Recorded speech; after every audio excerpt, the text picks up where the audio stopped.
Alors bonjour tout le monde.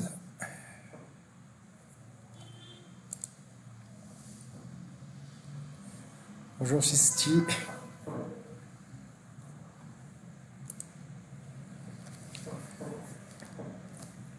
Alors, 17 personnes. Je crois qu'on peut commencer. Ala barakatillah. Tout d'abord, bonjour tout le monde et bienvenue à la 3e séance système d'information en ressources humaines. Je vais faire un petit récap des 2 dernières séances pour les gens qui n'ont pas assisté. Et je vais en fait justement détailler le programme de cette séance, la dernière séance sur le système d'information en ressources humaines. D'accord ? Alors, la première séance, on a parlé du volet ou bien du module système d'information en ressources humaines. On a expliqué un petit peu de quoi il s'agit. D'accord ? C'est quoi un système d'information ? Ok ? Quelles sont les composantes, je dirais, d'un système d'information? Il sert à quoi un système d'information? La deuxième séance, on a vu comment mettre en place un système d'information avec toutes ses composantes. Et la dernière séance sur le rôle et les tâches d'un consultant en système d'information. On l'appelle également chargé de système d'information, coordinateur de système d'information, responsable de système d'information ou bien directeur de système d'information. Les titres changent en fonction du poids du projet, de responsabilité managériale et du poids aussi, comme je disais, en fait justement, du projet. D'accord ? Alors là, quand vous pouvez le voir sur le slide, c'est que on a mis quelques ERP, d'accord, de systèmes d'information qui sont connus. Là, il y a les Big Five, si vous voulez, par exemple SAP. Il y a le HR Access qui est connu, reconnu dans le domaine des ressources humaines. Il y a Oracle qui a sa version en ressources humaines. Il y a le Workday utilisé par quelques multinationales et c'est un produit américain. Il y a Sage qu'on connaît tous dans la comptabilité, mais cette fois-ci, en fait, aujourd'hui, il a sa composante, je dirais, RH, d'accord, son CRH à lui. Il y a Cegid, d'accord, il y a CGD, mais il y en a pas mal. Meta, Synergy, tous ces logiciels, ou ces ERP, ils permettent un petit peu de traiter le flux d'informations en ressources humaines, d'accord, et chaque ERP, il a plusieurs modules. Comme je disais, la première et la deuxième séance, ce qui est connu, reconnu dans le CRH, ici au Maroc en tout cas jusqu'à maintenant, c'est le traitement de la paie. Ces logiciels, en tout cas la plupart, ils traitent le module paie et rémunération. Après, il y a un autre module sur l'intégration, le onboarding, bien le induction. Il y a également la gestion de la formation, la planification, les besoins, le déploiement, l'évaluation de la formation. C'est un module à part dans le logiciel, Sage, Oracle, etc.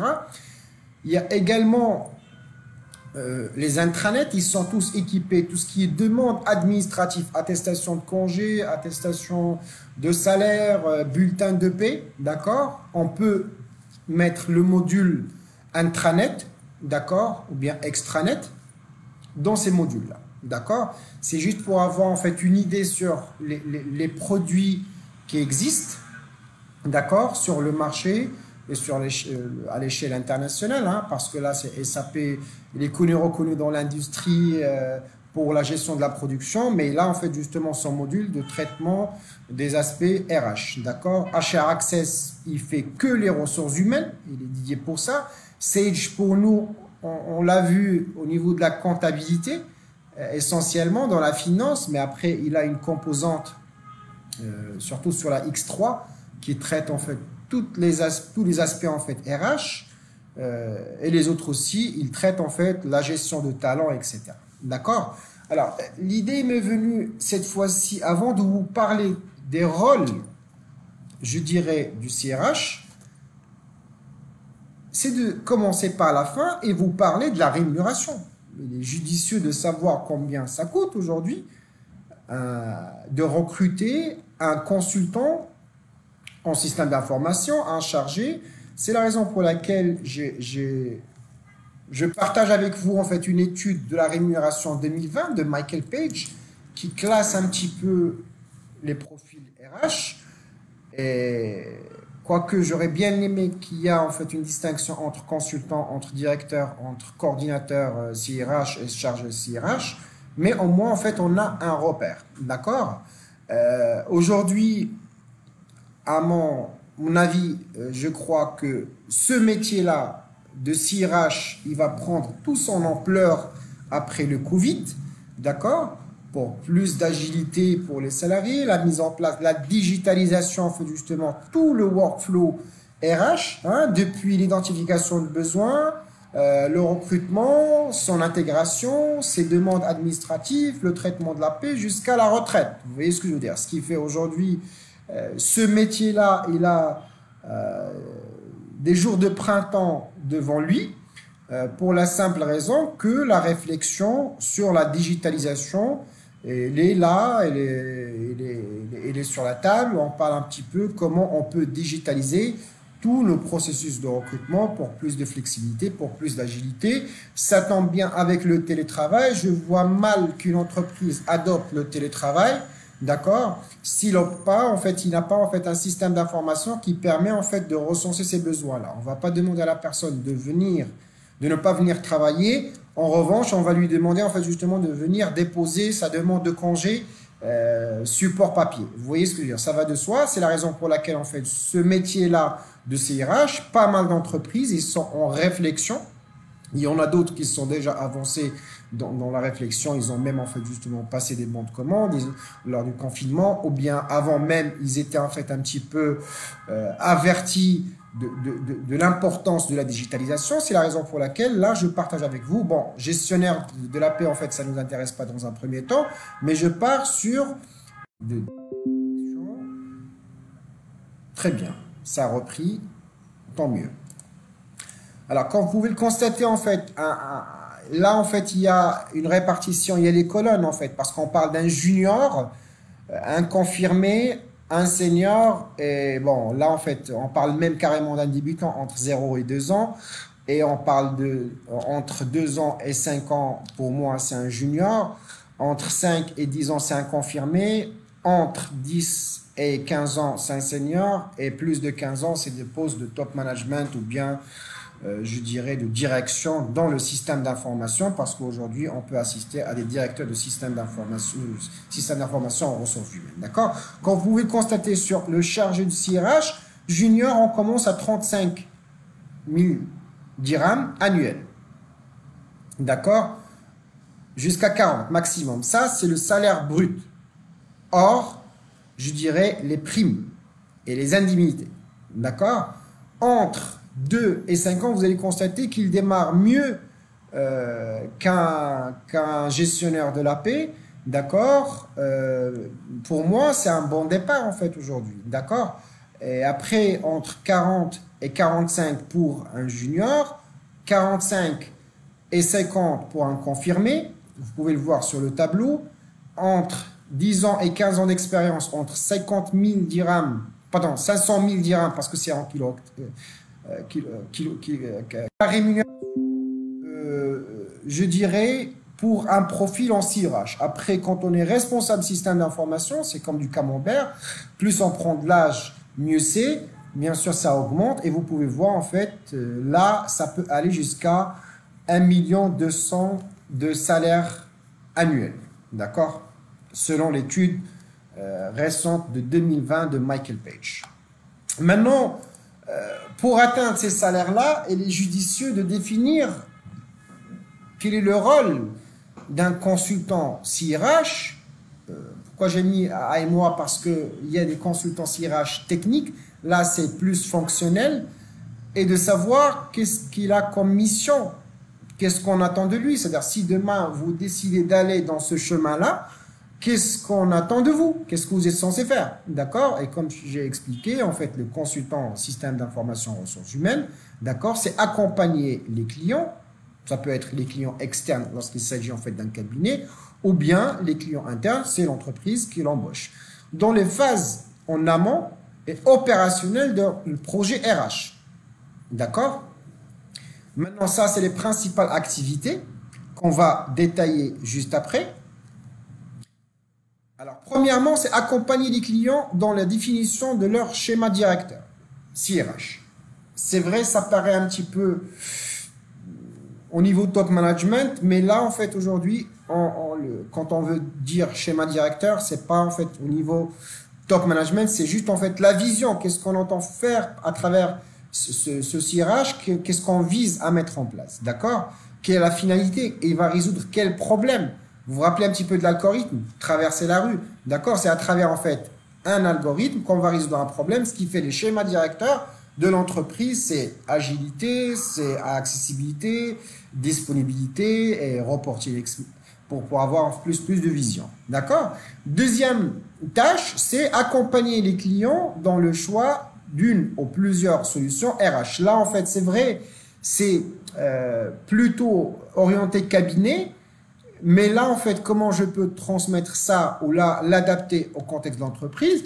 Rappelez-vous que le consultant en système d'information ou bien le chargé de CRH, il est amené, d'accord, à résoudre une problématique. Il doit rédiger un cahier de charge, lancer une consultation auprès des prestataires, HR Access, Sage, etc., qu'on a vu tout à l'heure, et avoir une réponse. Et après, faire une recommandation compte tenu des besoins. Est-ce que les réponses des cabinets sont adaptées aux besoins et à quel prix aussi? Vous voyez ce que je veux dire? C'est la raison pour laquelle c'est son rôle d'accompagner son client interne, de dire c'est un arbitrage de l'aider. Bien sûr, la décision finale, ça dépend de la structure. Est-ce que c'est un appel d'offres? Est-ce que c'est le moins 10 ans? Est-ce que en fait, c'est le plus adapté? Est-ce que c'est l'orientation du groupe? Il y a quelques petites entreprises au Maroc qui ont adopté en fait justement des gros logiciels. Pourquoi? Parce que le groupe l'exige pour un petit peu harmoniser. Je parle en fait, par exemple, on adopte SAP sur la partie RH, mais c'est une petite structure, mais filiale d'un groupe français. Et aujourd'hui, ils souhaitent avoir que toutes les filiales utilisent le même ERP de telle sorte, en fait, aujourd'hui, harmoniser les coûts et de l'optimisation, avoir en fait la même vision. D'accord? Participer au cadrage du projet, les plannings, l'organisation, les indicateurs de pilotage. Et là, franchement, je dirais que la partie la plus importante, c'est celle-là. On a beau, en fait, justement, mettre en place, en fait, des schémas directeurs, on a beau conseiller, et le jour J, quand on veut lancer, en fait, le projet, c'est parmi les compétences clés d'un chef de projet. Quand on parle, en fait, aujourd'hui, oui, le planning. Ça paraît simple, en fait, comme phrase. Hein? La mise en place, en fait, justement, des plannings de déroulement, de déploiement de la solution, de cadrage, des ateliers, etc. Or, la planification, pour moi, c'est un vrai casse-tête. Si on n'est pas actif, réactif, proactif, on ne peut pas planifier. On ne peut pas, en fait, engager la responsabilité des gens d'assister, d'accord, à des réunions si on ne fait pas une bonne planification. C'est très important. L'organisation, ou bien le sens de l'organisation, est fatal. D'accord? Si on est mal organisé, c'est voué à l'échec. D'accord? Ce qui fait le sens d'organisation permet également le bon déroulement du projet et la réussite de son projet aussi. Combien de projets, d'accord, qui ont été voués à l'échec parce qu'on n'a pas fait une bonne organisation. Qui fait quoi? Le rôle, les tâches, les deadlines. D'accord? Avec quels moyens? Tout ça, ça rentre dans l'organisation. Aujourd'hui, en matière de tendance au niveau des projets, on parle d'un chef de projet, CRH. On parle d'un... ça dépend comment on l'appelle. Bon, un parrain ou bien un tuteur ou quelqu'un qui va un petit peu parrainer le projet. C'est dans le top management en cas de problème, d'accord, en cas de conflit. On parle également, en fait, justement, des parties prenantes. Hein. C'est le client, c'est la comptabilité, c'est les collaborateurs de quoi ils ont besoin également. D'accord? Il faut, en fait, justement, être à l'écoute, faire des ateliers avec des experts pour un petit peu comprendre le vrai besoin. Si on rédige un cahier de charge qui ne correspond pas à la réalité de terrain et l'environnement culturel et professionnel de l'entreprise, les gens, ils auront du mal à adapter, en fait, justement, ce projet-là. Parce que qu'est-ce qui se passe, en fait, juste après? Il y a la conduite de changement.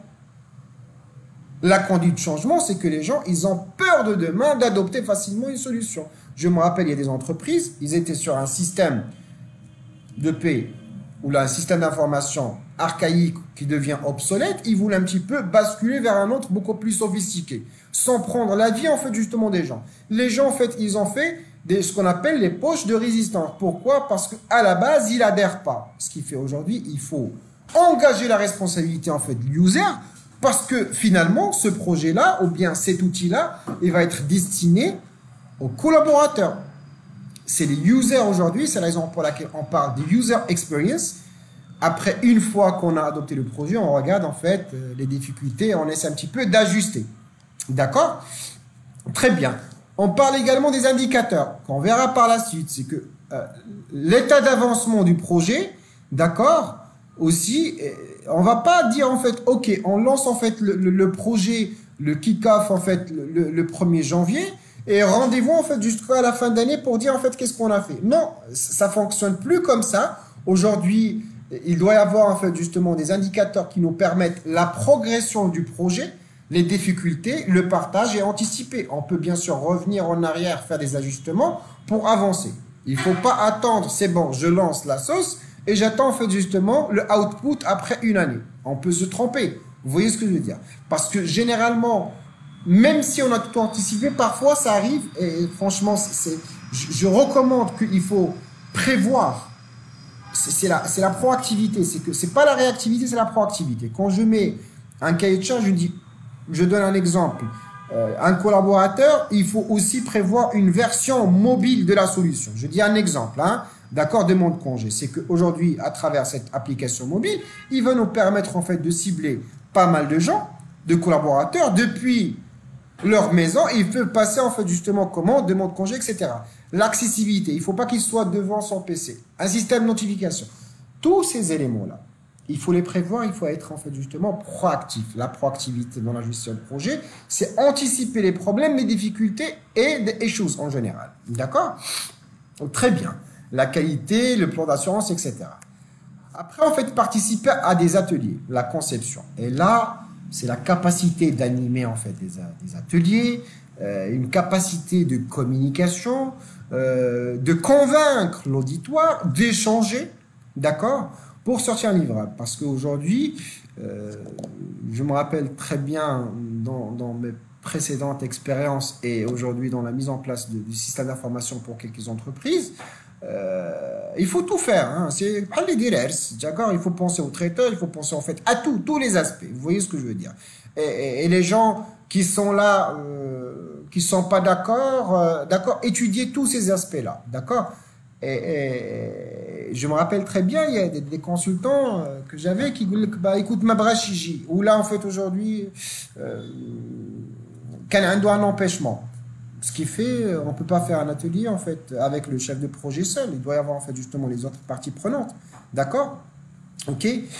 Très bien. Assister les clients dans le pilotage opérationnel. Alors, une fois, là en fait, il est de prématuré maintenant de parler de ça, mais une fois qu'on a fait les ateliers et on a un petit peu recensé les vrais besoins, on lance, je dirais, le déploiement. Bon, le cahier de charge, une fois on a statué sur l'application, on lance en fait justement le déploiement. Et là, quand la solution elle est prête à être déployée, d'accord, aujourd'hui, il faut accompagner les gens. Parce que si vous ne vendez pas votre travail, votre solution auprès des gens, on n'aime pas le changement. Hein. Généralement, l'être humain, en général, à quelques exceptions, on adore être dans notre zone de confort. Quand je demande en fait à quelqu'un de je dirais, adopter une nouvelle solution en digital ou là, une nouvelle application, je dis d'aller, pour lui, il va se creuser la tête pour comprendre de quoi il s'agit, des fonctionnalités, etc. Et il y a peu de gens qui ont cette capacité à découvrir, hein, d'accord? C'est l'être humain. Je me rappelle très bien que en mode salarial, il y a 14 ans, j'avais en fait quelqu'un, une dame d'un certain âge, et on était en train de, à chaque fois, bon, c'est un petit exemple pour te dire en fait la conduite de changement. Je lui demandais en fait, à chaque fois, il actualise en fait des organigrammes, mais il le faisait sur Word. D'accord? Et il suffit parce que chaque 3 mois, il y a une nomination, il y a des changements. À chaque fois qu'il y a une nomination, il suffit que le nom ou bien l'espace du nom est plus grand que le précédent. L'organigramme, il est, je dirais, chamboulé. Et il a mis du temps. Un jour, je lui dis, en fait, pourquoi vous avez pris tant de temps à traiter, en fait, un organigramme là où vous avez toutes les informations?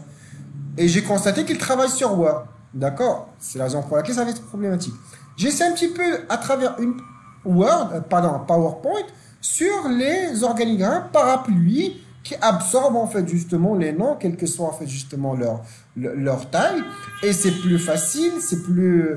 Et j'essaie un petit peu de la former en fait pour 10 minutes. Pour moi en fait, PowerPoint en fait, c'est pas un ERP, c'est pas en fait une machine de guerre. C'est simple. Bon, c'est une dame qui était proche à la retraite. Et j'ai pas fait attention à la conduite de changement. Il m'a dit, écoutez, c'est super, ok, je vais le faire.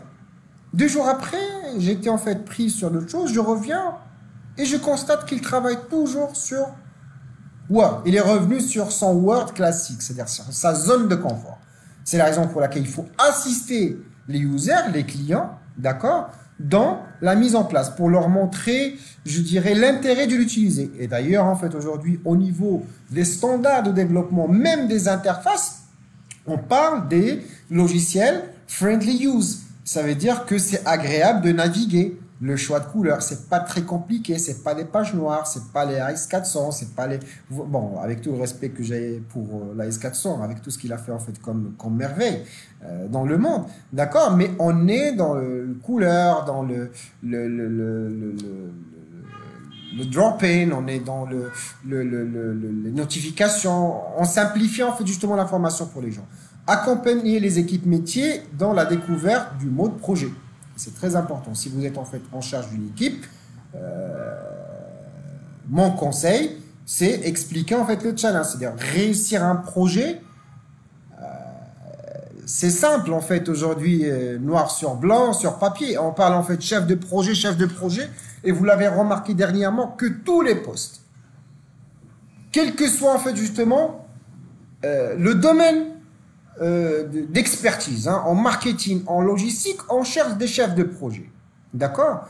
Ça veut dire quoi? Que le monde, il est en train de changer. C'est une mutation organisationnelle que, même si vous êtes financier, mais il faut travailler en mode projet. Vous êtes RH, mais il faut travailler en mode projet.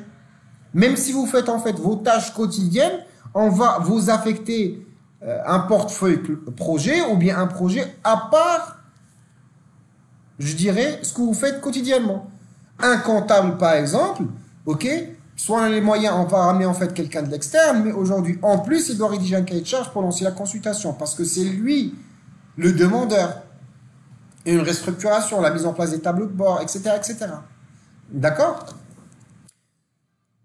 Alors, identifier les populations impactées par le déploiement de la nouvelle solution. Ça, en fait, généralement, c'est les collaborateurs. Parfois, en fait, aujourd'hui, quelle zone, quelle région, quel site aussi, d'accord? Coordonner les activités et tester la recette. Et là, c'est un point très important. C'est que lorsqu'on déploie une solution, avant le go live, ce qu'on appelle le go live, avant la production, le réel, il faut tester. C'est la raison pour laquelle, en fait, aujourd'hui, on parle ingénieur, recette, test avec des certificats STQB. Ça veut dire quoi? Je ne vais pas parler en fait du IT, mais je vais parler en fait fonctionnellement. Fonctionnellement, on doit vérifier est-ce que ça marche. Quand je mets en fait une application, là où je demande, je mets en fait des boutons, demande de congé, attestation de travail, je dois les vérifier et vérifier. Est-ce qu'il marche? S'il y a un bug, vous voyez ce que je veux dire? Et ce bug-là, je dois le remonter à l'équipe technique pour qu'il le traite. C'est la raison pour laquelle on parle en fait justement de la phase test et recette. Mieux encore aujourd'hui, il y a des cahiers de charges de recettes, des scénarios. On imagine, il faut appuyer sur ça, qu'est-ce qui va se passer?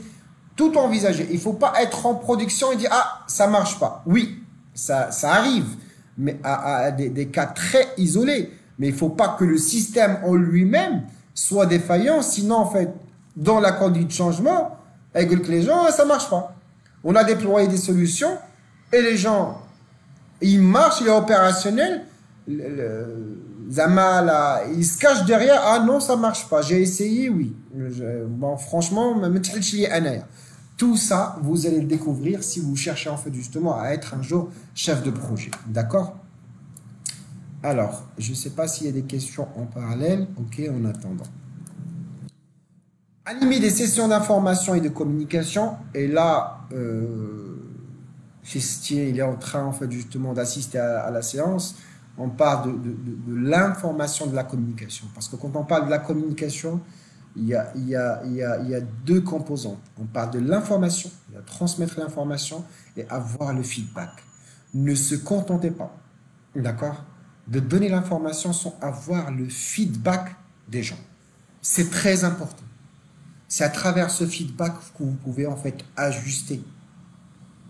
C'est à travers ce feedback que vous pouvez savoir si vous êtes sur la bonne voie ou pas pour rectifier le tir. Ne prenez pas en fait le one way. Ça n'existe pas. D'ailleurs, même dans la courbe de la réussite, c'est question de rythme. C'est-à-dire, on peut aller, descendre, remonter, etc. C'est la même chose, un projet. Mais l'essentiel qu'on soit en fait justement sur une médiane ou une courbe droite, si on fait en fait la somme des hauts et des bas. Très bien. Alors, maintenant, le savoir, là on a vu un petit peu les compétences fonctionnelles liées au métier, d'accord, de la gestion de projet. Mais qu'en est-il en fait aujourd'hui du comportement, du savoir-faire relationnel, qu'on va voir, du savoir-faire comportemental et du savoir-faire managérial. Alors, je crois que vous avez déjà vu en fait avec les autres profs en fait les 4 S, hein, le savoir, savoir-faire, savoir-être, savoir-vivre. Et aujourd'hui, le comportement est très important. Je parle de mes expériences, j'ai réussi des projets comme j'ai foiré d'autres.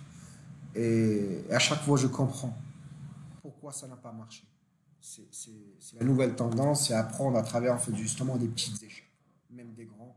Why not? C'est pas grave. Et je parle de mon expérience. Au début, en tant que junior, à l'époque, il manquait cette, comment dirais-je, cette flexibilité. C'est la gestion de l'autrui, de la mauvaise foi parfois. Vous voyez ce que je veux dire? Et gérer tout type de personnalité. Hein. Quand je vois en fait un mail pour traiter, pourquoi les gens n'assistent pas?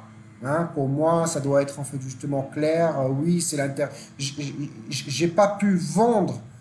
Je dirais, si vous voulez, c'est aussi de la vente. C'est vendre mon idée, vendre l'intérêt de la chose. C'est très important, d'accord, pour faire adhérer les gens. Je me basais essentiellement sur la compétence technique ou fonctionnelle pure et dure. Or, aujourd'hui, il y a d'autres compétences qui sont beaucoup plus... C'est des lubrifiants, si vous voulez, c'est ce qui permettent d'atteindre notre objectif. Le savoir demander, par exemple. C'est excellent, je me rappelle très bien, en fait. Il y avait quelqu'un qui était junior à l'époque, mais à chaque fois qu'il a un problème, l'équipe technique, il est là à côté. Mais quand tu as en fait un problème technique, quand j'avais un problème technique, il faut envoyer un mail, attendre, ouvrir un ticket. Et je me suis dit, why? Pourquoi en fait aujourd'hui ça prend tant de temps et tout? Vous avez compris. Pourquoi? Parce qu'il a ce don de savoir demander que les gens en fait aujourd'hui ils peuvent en fait justement venir en help ou bien en fait en aide pour un petit peu atteindre son objectif. Et ça c'est une composante très demandée. D'accord? L'autonomie aussi. Il faut être autonome. Il faut être motivé. C'est très important. La motivation, bon, c'est la raison d'être en fait même d'un chef de projet, parce que si on n'est pas motivé, qu'est-ce qui risque de se passer? Au premier point bloquant, on va jeter l'éponge et on va dire écoute, ça n'a pas marché, c'est eux, ils n'ont pas aidé, ils n'ont pas fait, moi j'ai fait ma part, on s'en fout. Je me rappelle très bien en fait un DRH à l'époque, il me disait moi à ton âge, à ton époque, je faisais le travail moi-même des autres. C'est pas par peur ou je sais pas quoi, mais parce que j'ai envie que mon projet voit le jour.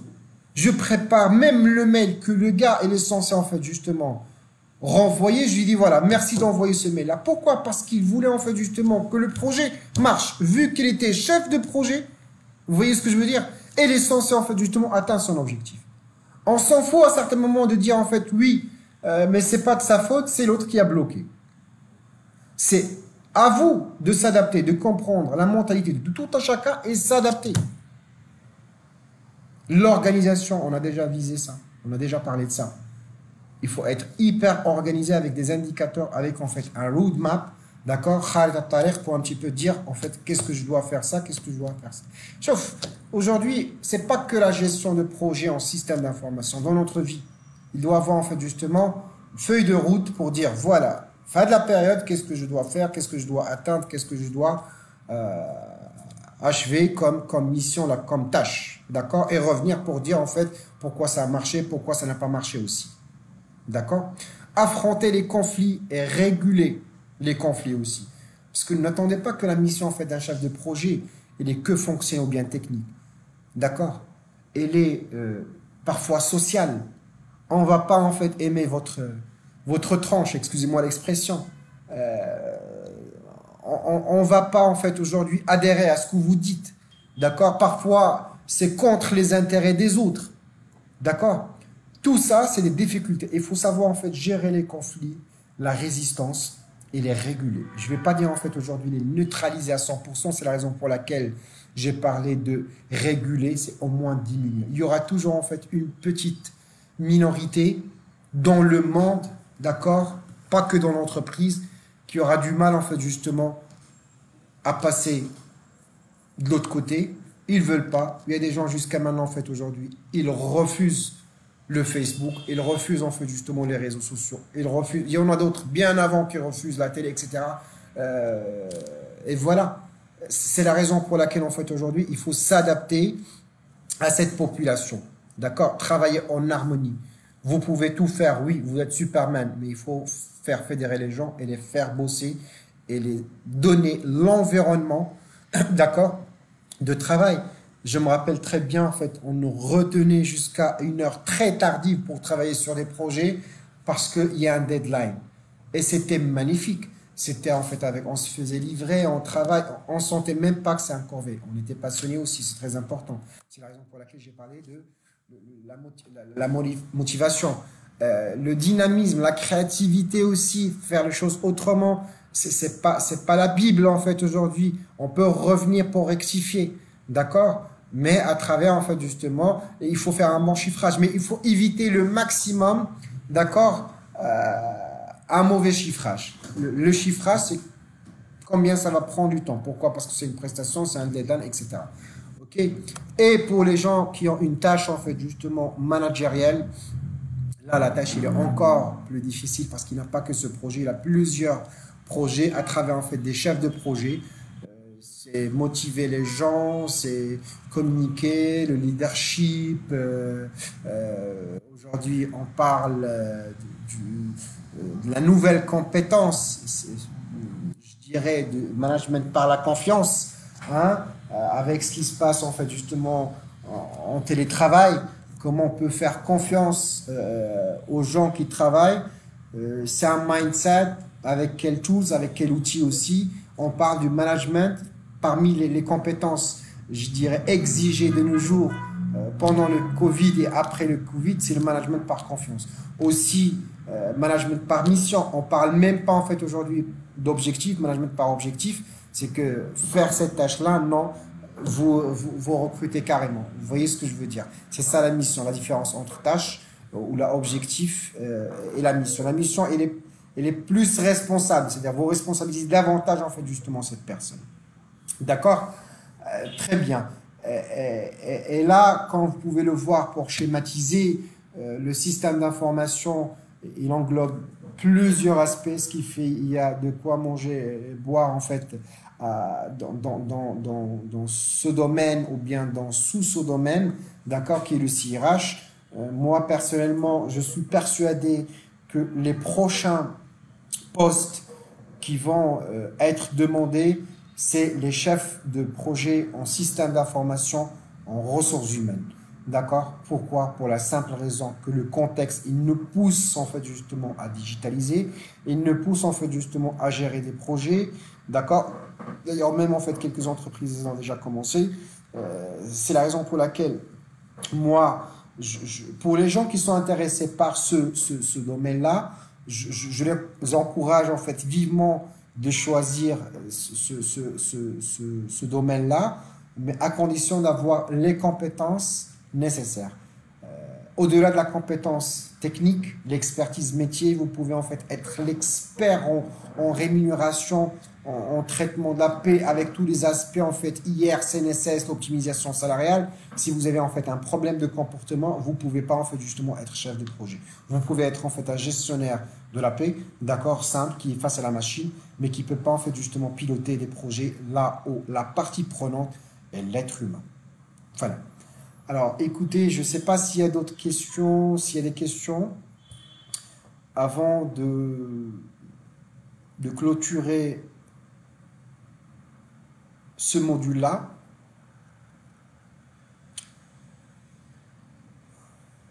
Très bien. Alors, j'espère que vous avez un petit peu eu une idée globale sur le système d'information, comment il fonctionne, c'est quoi l'idée, qu'est-ce que c'est un système d'information, c'est quoi le mode opératoire de la mise en place d'un système d'information et surtout, messieurs, dames, quelles compétences pour un chef de projet CRH, au coordinateur, au responsable.